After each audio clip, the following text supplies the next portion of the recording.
I mean, it's like, really? But there was no smoke out of your mouth. You said, I don't remember that. Okay.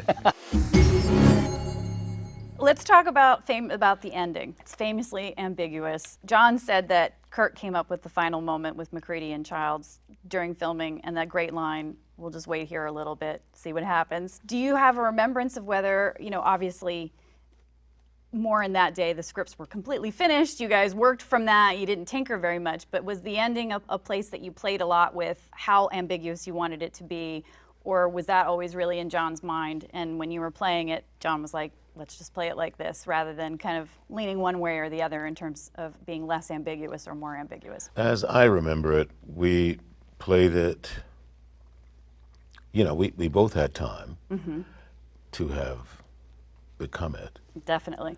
But we played it once, like, it definitely wasn't me, wasn't you, you know, it wasn't either one of us. And then we played it again where we don't know whether, you know, it really could be. So, you know, but if your life wasn't threatened, the thing wouldn't expose itself. Right. So we were just sitting there. Now, it's probably the most frequently asked question that I get. Was it you? Who was it? Because apparently, which I didn't notice at first, apparently while we're talking, there's no smoke coming out of my mouth. Right. Yeah. Now, I can only attribute that to the fact that I was probably closer to the fire. Right. Yeah. So you weren't as cold. So, you know, well, no, it was not that it wasn't as cold. That's but the first time I've heard that.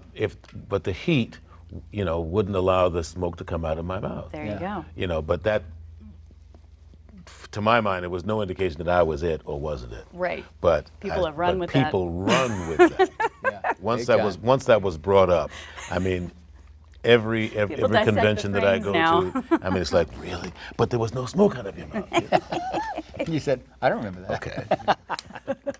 Have you heard the gasoline theory?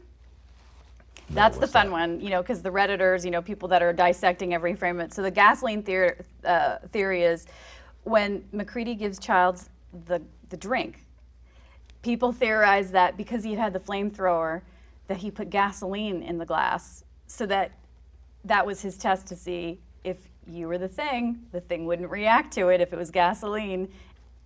And not exactly, really? Exactly. Really? That's how far people have gone now. But it's a literally, it is a huge theory. I don't think there's anything to it. Exactly. That was it. But they've gone hardcore into thinking, no, that's it. That was McCready trying to test it and see how it was going to go.